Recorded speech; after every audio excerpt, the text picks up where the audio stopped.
Hello, everyone, again. This is Christina Jane from ITTP, and we will go ahead and start our webinar today. Welcome to our webinar today, and before we begin, there are just a few things to note.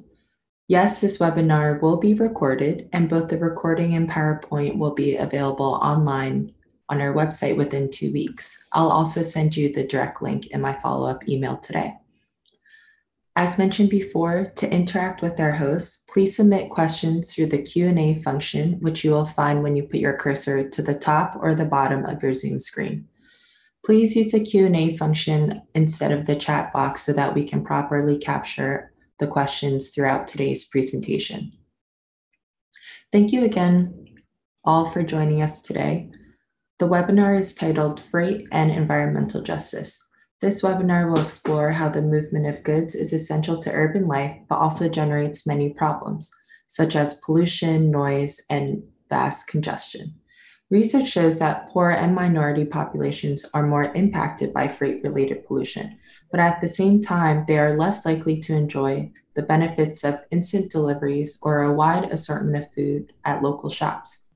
This webinar will provide an overview of freight-related environmental justice problems in the US today. Today, our host is Professor Genevieve Giuliano, also the Director of METRANS, a joint partnership at USC and California State University Long Beach Transportation Center. Her research areas include relationships between land use and transportation policy analysis, travel behavior, and information technology applications in the transportation sector. She has conducted extensive research on freight policy and planning and has also published over 170 papers. We are also very excited to announce that Genevieve will be a returning speaker at Mobilize Dar es Salaam this year in June. Genevieve, I will go ahead. Oh, I see you're unmuted.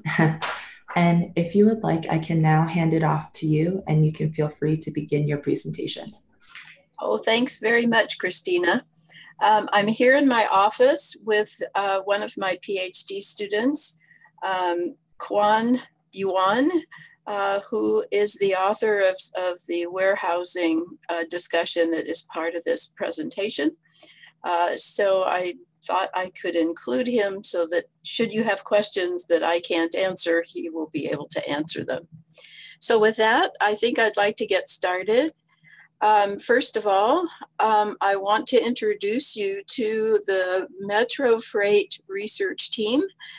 Within METRANS Transportation Center, we have a Metro Freight Center of Excellence that is funded by the Volvo Research and Education Foundation.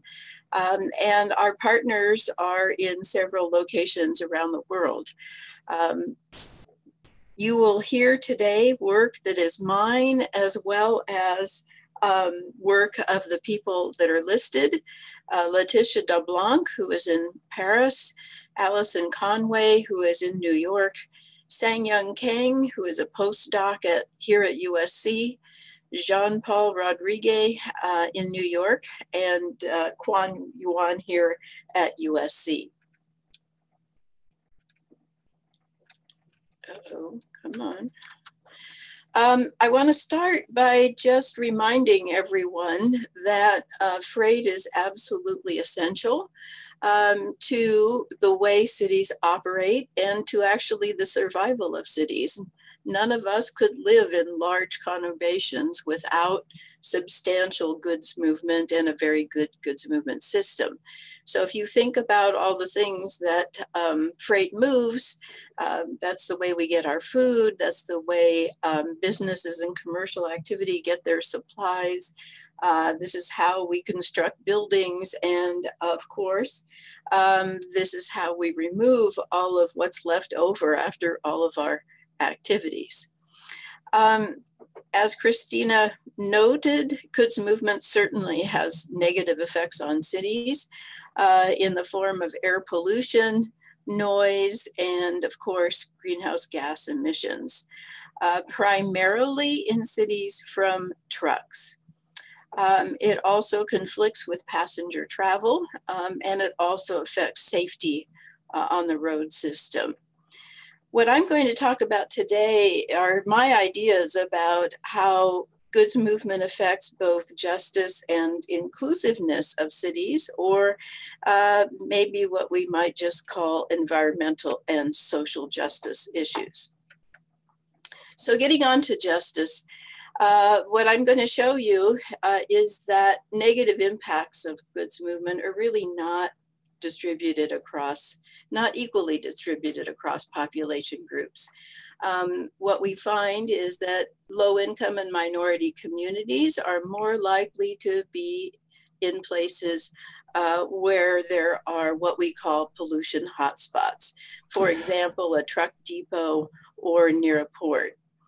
Hi, Genevieve. Sorry to interrupt. I just was wondering, did you want to put your slides up yet, or are you still in I the have intro my section? slides up. Okay, we're just not seeing it on the screen. Okay, you were seeing them before. Yes. So, if you just click on the share screen at yes, the top again, it should work.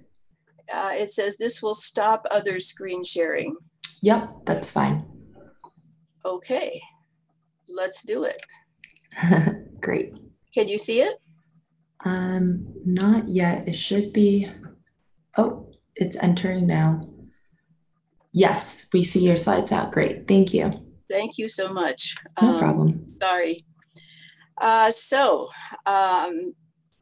The slide that we are on, I was just talking about pollution hotspots. The second thing that I don't think many people actually think about in the justice way is that the goods movement industry has lots of different segments, and some of them are what I would call hyper competitive. And that's particularly the case for drayage services in the US or local urban deliveries in many different countries. And hyper competitiveness, of course, pushes down wages. So there is, unfortunately, certain parts of the industry that pay people very little. And then finally, deliveries themselves conflict with public transportation and non-motorized modes, which of course are used more by lower income households, especially in developed countries. This is a slide that just gives you an example from Southern California, where I am. We have very good data on air pollution in Southern California because we are the most polluted metropolitan area in the United States. That graphic shows you in the dark purple kind of colors where the highest air toxic risks are. And those are actually in places that have high levels of low income and minority populations. The next slide just gives you an example of what happens when we have a hyper-competitive industry. Not only do we have low wages, but we have old vehicles that are not in good condition. And so those kinds of vehicles are less efficient and, of course, contribute more to pollution. Another aspect here is inclusiveness. And here, the idea is that just as we worry a lot in transportation planning about access to jobs or public services or other opportunities and how people with limited mobility are affected, there's a kind of an analogous case in goods movement, in that the benefits of goods movement do not serve everyone equally. One example I will talk about is food deserts in the US. And the other example I'm going to talk about is delivery service availability.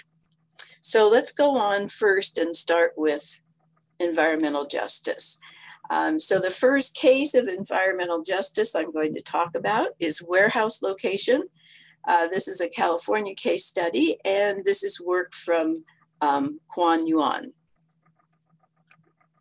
Okay, we have to start with asking, why do we think that warehouse location might be a problem? And the answer is that we actually have a literature that shows in other types of facilities a relationship between location and low income and minority households.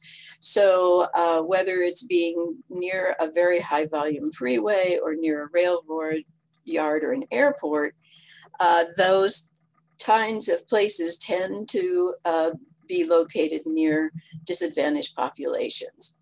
So if we consider warehouses also one of these kinds of undesirable land uses because they are major truck attractors and they generate a lot of pollution, et cetera, then do we see the same patterns of household location and warehouses? So the first question that we asked is, are warehouses locally undesirable? In other words, do we have evidence to throw warehouses in the same category as we do a high volume freeway or an airport? And the evidence suggests, yes, we can, because of the concentration of truck activity, which is associated with air pollution and in particular PM, particulate matter, both small and large. So diesel trucks themselves are a major emitter of particulate matter as well as NOx, at least here in California. In addition, they are noisy and they contribute to pavement damage. And there have been specific studies, such as in the city of Compton, to show that there are high levels of these types of problems. I'm showing you here a map. If you look carefully, there's a bunch of little blue dots, and those little blue dots are the locations of warehouses.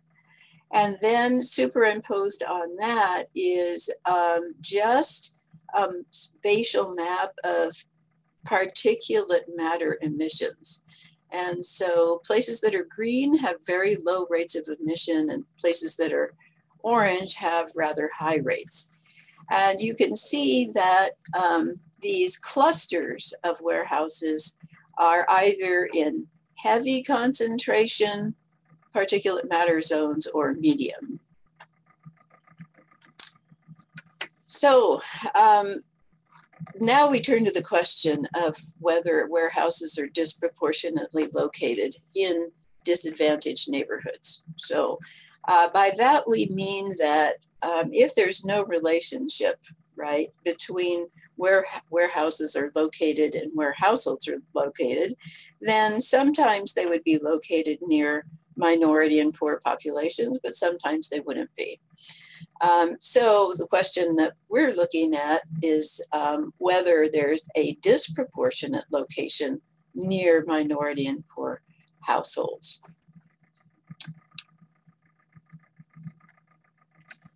Another question we're asking is a disadvantaged neighborhood more likely to have higher warehousing activity intensity? In other words, is it that the most active warehouses are the ones that are located in disadvantaged neighborhoods?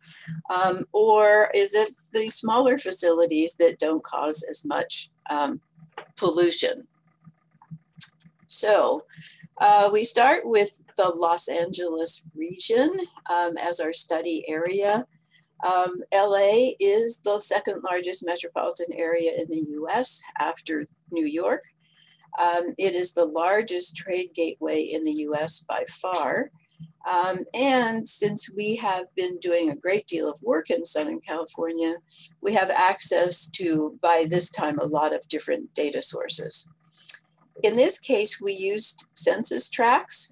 So we got approximately 3,600 census tracts that we are looking at.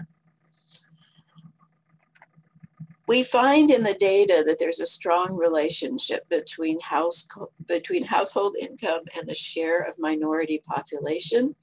So we divide our neighborhoods into 5 different categories. And the red category, medium or low income white dominant census tracts, is our reference category. So everything that we do is compared to that reference category. So you all probably know that LA is a very diverse metropolitan area. So we have high income, medium income, and low income areas with high minority concentrations. This slide shows that warehouses are spatially clustered on the upper panel. So of the total number, let's see, let me get this right. The bar shows the number of census tracts by how many warehouses are in the tract.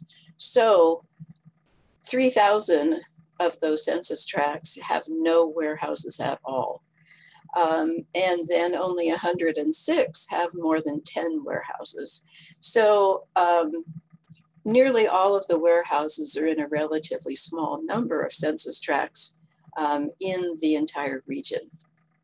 We know that they tend to locate near highways and near intermodal facilities. If you look at the bottom panel, the red bars are the census tracts that do not have warehouses, and the yellow bars are the ones that do have warehouses. I think that's reversed. Nope. Yeah, red is without. Yeah, red is without? Yes, okay. And so you can see that in each case, census tracts with warehouses on average are closer to these major facilities. Then let's look at warehouses and neighborhoods. And you can see that warehouses are more frequently located in minority and lower income neighborhoods. Again, we have census tracts without in red and census tracts with warehouses in yellow. So you can see among the Latino heavy census tracts, there's much more likelihood of a Latino census tract having a warehouse. And then the reverse is true for the white population. It's also the case that household incomes are related to having a warehouse, with lower household incomes more likely.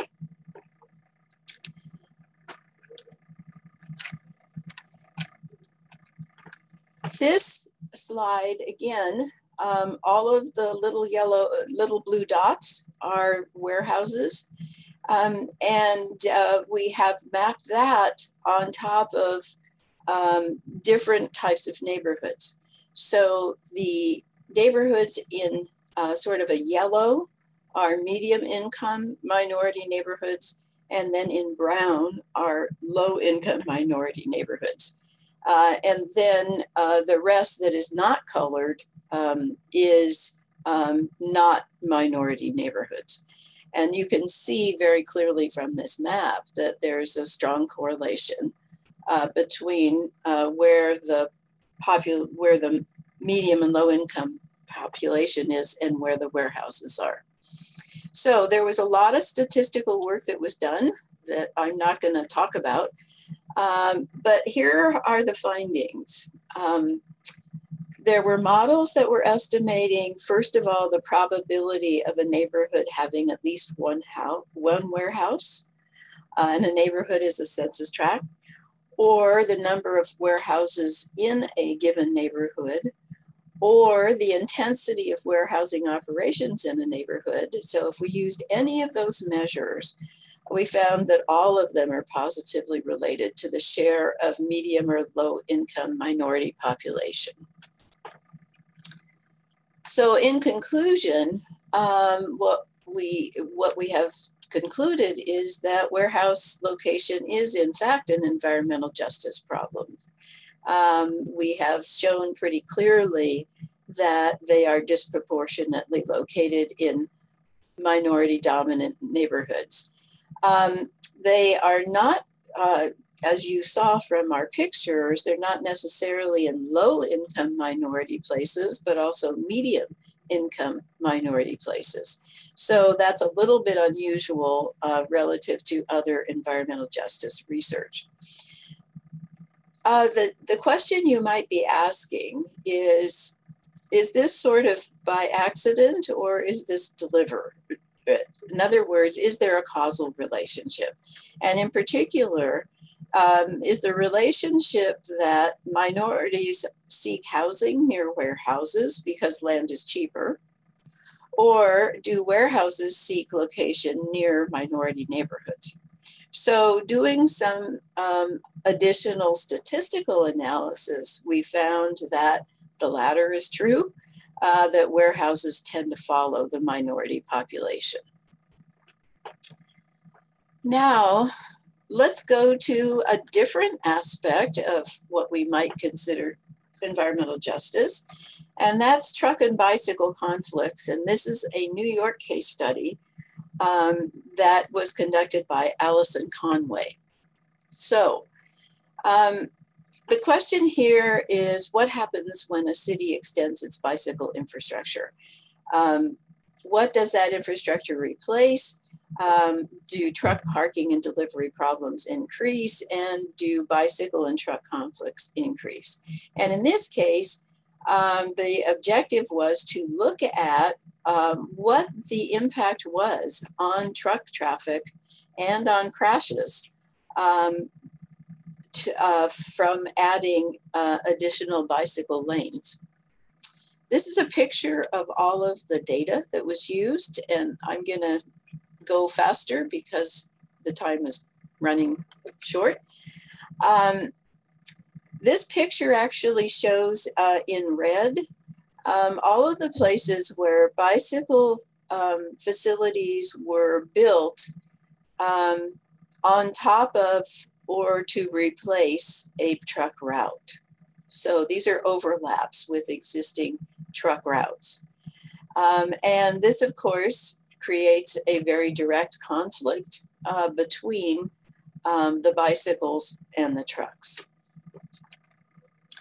This picture actually shows some examples. On your left, there is a bicyclist who is in the bicycle lane. There's also a truck that doesn't fit in the parking on the other side of the bicycle lane to the left. And so it's actually in the path of the bike lane itself. And the bicyclist is going to have to go out into the traffic lane in order to get around the truck. In the second picture on your right, the gray shading shows the concentration of bicycle lane parking violations. So if a truck is actually parked or stopped in a bicycle lane, of course, that's a violation. It gets a ticket. And it can be seen here that there's clearly a concentration of where these problems are. And they happen to be on routes that are truck routes and that have an awful lot of truck-related activities on the street. The second part of the research was looking at collisions. Thankfully, truck and bike collisions are rare. They are located in specific corridors. As you might expect, given the other pictures that I've shown, that more than half of all bike collisions happen on truck route segments, even though they are a very small proportion of the entire network.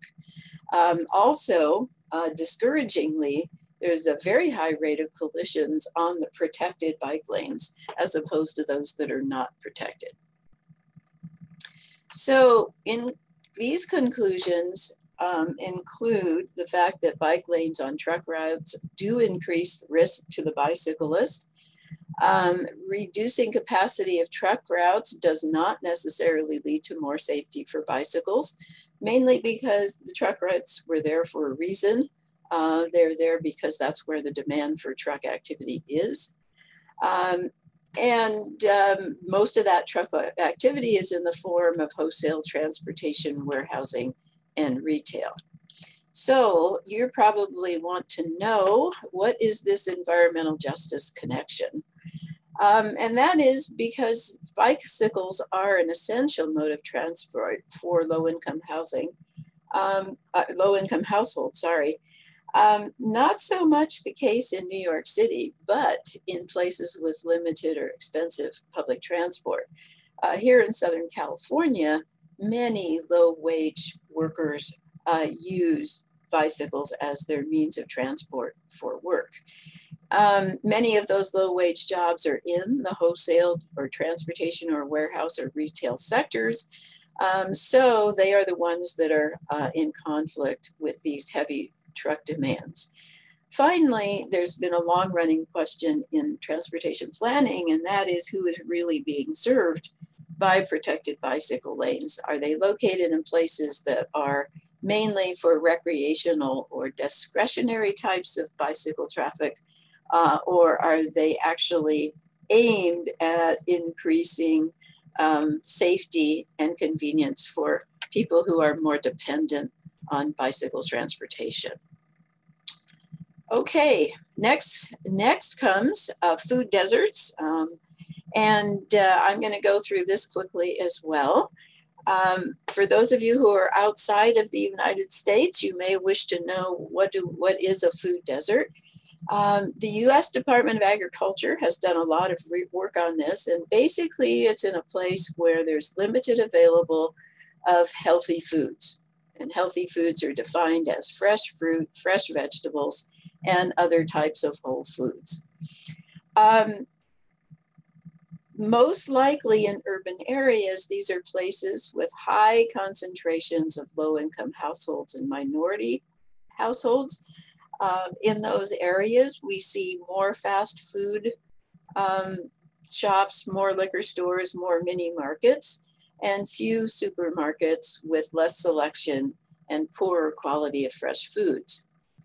The USDA actually provides an atlas online where you can map the extent of food access. So I use the atlas here to map Southern California, and the census tracts that are green are low income, okay?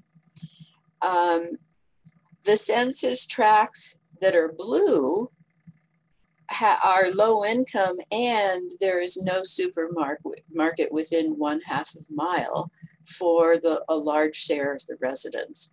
So you can see that in the core of Los Angeles, which is a very low income, high minority part of the region, there's actually quite limited access to supermarkets. So why does this happen? It happens really because of the market. So if we start out with household demand from low income households, we know there's going to be less consumption per household. There's going to be purchases that are in smaller lots because people don't have a lot of money to spend at one time. And there's going to be less mobility to shop further away because transport is far more expensive, relatively speaking. So how do food suppliers react to that? Well, there's not enough demand for high volume stores like supermarkets. So you're not going to see many of those. There's going to be more demand for low cost items, and low cost items meaning things that don't spoil quickly, that have long shelf life, essentially. So if you're in a low cost, low purchase level environment, your incentive is definitely to go to lower cost items. And then finally, you're not going to be able to make profit on volume. You're going to want to make profit on price. Hence the relatively higher prices of food in low income areas, even though the food is not as good. So what happens on the consumption side? Well, people are going to be eating more packaged foods. They're going to be eating snack foods, and they're going to be eating fewer fresh foods. So what are the consequences? There's a lot of health literature that tells us that obesity in both adults and children is related to lack of food access. All the related health problems that go along with obesity, and also the problems of generally poor nutrition. So school performance and absences. So by now you're probably asking, what is the freight connection in all of this? And my answer is that freight is part of the supply chain. So in the US, the high volume supermarket or the big box model depends on cheap and efficient transportation. And so that means large lot deliveries, big trucks, pig full trucks that deliver to places that have very high sales volumes and very fast turnover and therefore low prices. So as I said before, the profit is on volume, not on price. Deliveries for small markets are going to be way less efficient and more costly. And so therefore it's going to contribute to those higher prices. For small markets, we're talking about small lot deliveries, which means we're talking about small truck deliveries, which are more costly and less efficient than large truck deliveries. And so that is going to lead to higher unit costs that are going to be pushed forward into the actual price of food. So even in something like food access, freight actually plays a significant role. I'm going to close with one more example, and that's on e-commerce. This kind of complicated graphic shows you two things. The bars show you the pattern for traditional mail deliveries from 2004 to 2015. And you can see that the bars are declining. And the light colored portion of the bar is first class mail. And first class mail is declining actually quite dramatically over this time period. Now look at the lines. The brown line is UPS. And you can see that that's been consistently increasing since the recession, the Great Recession. The purple line is FedEx, and the blue line is parcels from the US Postal Service. And so what you're seeing here is that not only is package delivery increasing, but the speed of package delivery is also increasing. This graphic is actually data from the EU, and this shows the percent of internet users who purchased online within the last 12 months in 2017 from a Eurostat survey. And these are the 28 EU countries. The first set of bars shows that by age, and as I think we all know, young people in general are much more inclined to shop online than older people. So the greatest amount of online shopping is from people 25 to 34 years old. The green lines are education, and you can see that people with the lowest level of education are less likely to shop online. And then the sort of olive green lines are employment status. And you can see that the unemployed, which is the last bar, are also the least likely to shop online. Now remember, this is a graphic where everybody has access to the internet. So this actually is a overestimate of online shopping by low-income groups. That's because low-income households are less likely to have an internet connection. They're less likely to have a credit card to use to buy online. They're less likely to have funds for bulk purchases. And they're less likely to have money for discretionary purchases. Now, if we look at what types of goods or services are most frequently purchased online, what I've done here is I've shown that things that are in red are things that low-income households are unlikely to buy. They're not going to be buying lots of sporting goods. They're not going to be buying travel packages or tickets for events. So the types of demands of low-income households is not as complementary to the things that are easiest to buy online. Now, of course, less demand means less service. This is kind of analogy to the food access issue. I have a picture here of where same-day deliveries were offered by Amazon in 2016. This, of course, is old data in the way that online activity is changing. But nevertheless, what you see here is that the same-day deliveries get rolled out in the higher income areas. That's exactly what we would expect. And that service is not available for lower income areas, which are in the gray. So how do we conclude from all of this? As I started out saying, freight actually is part of everyday life in cities, but it's probably part of everyday life in ways that I don't think we've been thinking as much about as we could. Freight indirectly influences what choices we have as consumers. It provides new conveniences and consumption opportunities. When we shop online, we can literally shop around the world.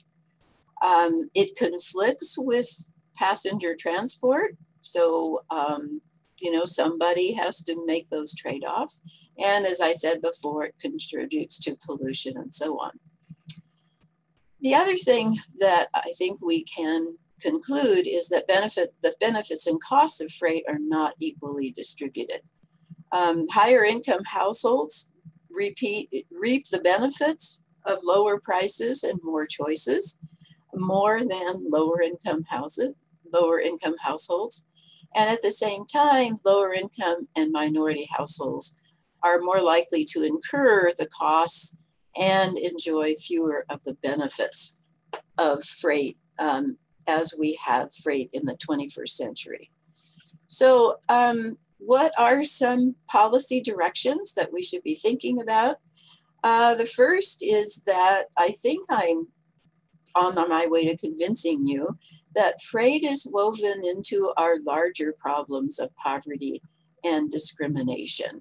So really, we need to address these larger societal problems, and as we address them, the problems that we see in freight should also be mitigated. How could we reduce negative impacts, or how do we? And there are actually lots of strategies that are being done today. The first is the emphasis on cleaner fuel vehicles. The second is the active management of truck routes and loading facilities and parkings. And by that, I mean advanced planning of where these things are going to go as we plan for redevelopment in cities. And then also dematerialization. How can you shrink the packaging of bulk products and so on? Also, how might we expand the benefits? Well, universal internet access, which is not a public policy in the United States at this point, right, could certainly improve access to online opportunities of all sorts. Secondly, different types of credit strategies and purchase methods that are not credit-based could be a replacement for the sort of traditional credit card. And some of these types of things are already emerging. And then finally, just as we have pop-up stores for all kinds of other things, is it possible to develop a sort of pop-up model for fresh food in low-income and minority places where rents are actually relatively cheap? So I hope I've actually given you some food for thought. And I'm going to welcome any questions. I want to thank you for having me, and also just let you know that the last slide, which I'm not showing, has references. So when this webinar is posted, you'll be able to look at the references that I used in this paper. So thank you very much, and I look forward to your questions. Great. Thank you so much, Genevieve, for this great presentation. We already have one question submitted, so I'll go ahead and start the Q&A. This question is based off of the slide that you were showing of the overlap of bike lanes and truck routes in New York, the work done by Allison Conway. So the question here is, what can be done to ensure safety for cyclists if, according to the PowerPoint, bike lanes on truck routes increase risk? Can the truck routes have different schedules, such as at night or early morning? Do you have any suggestions for some urban design solutions? That's actually a very good question. And New York is actually trying something pretty radical in a pilot case study right now, which is to just simply prohibit trucks on certain streets during daylight hours. Allison Conway and her group are actually studying what's happening because it's one thing to make such a prohibition and it's another to enforce it. So she's looking at how that's going to go. So if it were possible for the entire supply chain to adjust, that is a strategy, although it doesn't really help bicyclists that are traveling around at night. More importantly, I think, is to separate where you want to promote bicycle activity versus where you want to promote truck activity. And so kind of from a design standpoint, as we are looking at redevelopment and so on, we really need to look at what types of demands those parcels or that redevelopment is going to generate. And we need to kind of figure out where would be the best place to provide safer bike facilities. Great, thank you. Another question we have here is, in analyzing the aspect of food deserts in these low-income areas, what are some mechanisms that can be done to engage the community, those who are living there, in addressing the lack of access to markets? Or has there been any community organizations that are tackling this, for example, outside of Los Angeles or in other areas that you've shown? Yes, there's actually a lot of work going on. First of all, the Department of Agriculture has a very active program that is located in many states. There's a big rural problem as well as an urban problem. So there are programs in both urban and rural areas. There are many nonprofits that are working in central cities, not just in California, but around the country, to, for example, arrange for farmers markets that are essentially operated as nonprofits rather than profit businesses. There are efforts to, in a sense, to incentivize supermarket locations in low-income areas by either assembling parcels to make that possible, to relax parking requirements in order to reduce the costs of development, and so on. That actually is having some positive effect. And one of the very positive things that's come out of some of these efforts is that the retailers themselves are discovering that these markets are better than they thought in some cases.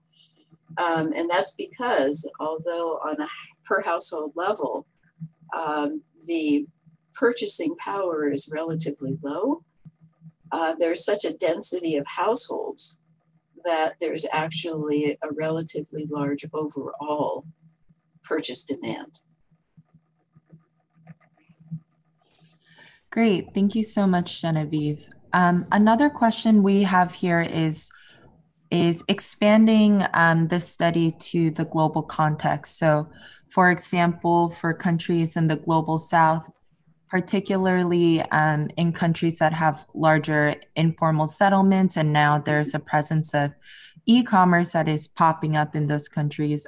How do you see these freight-related issues, particularly with environmental justice, really compounding in those contexts? Or what are some measures that agencies or governments can take preemptively to plan for these increased levels of emissions and also increased congestion on their streets?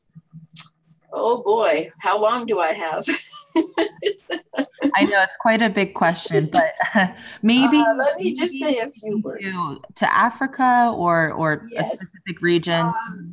In less developed countries and low-income countries, there is typically a large informal sector, and there is typically what I would call sort of an excess labor supply. In other words, not enough people have jobs and not enough people have good jobs. Typically, there is a lack of regulation in those countries.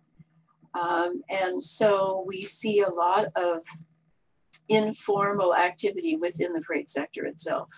So anybody that has a truck in working order can set up as a delivery person, right?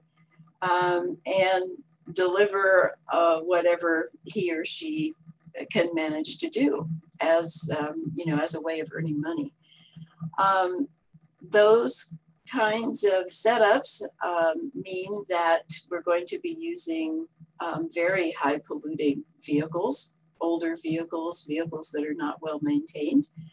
And we're going to be using very low wage labor. I mean, people are not going to be making huge amounts of money by doing this. So the first thing is to think about what types of basic regulation should be in place before this dramatic increase in delivery demand actually gets going. So can we establish regulations for licensing, for safety, and so on before there's a huge informal sector that's already operating?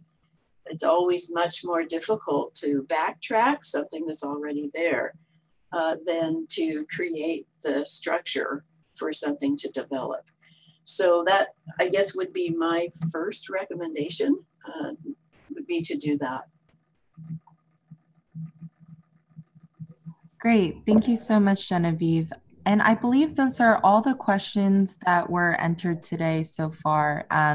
Please feel free to submit more if you have any. But for now, I'm going to go ahead and share my screen just for some upcoming webinars that we have.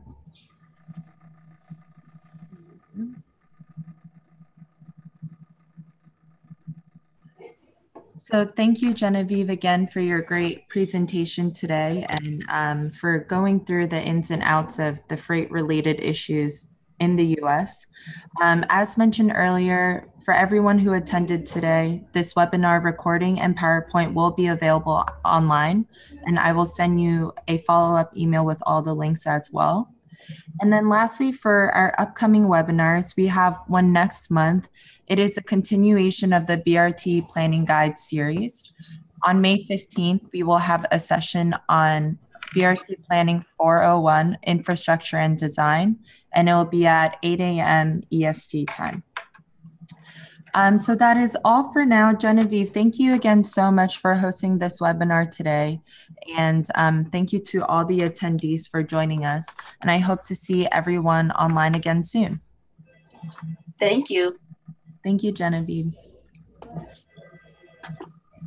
Take care, everyone.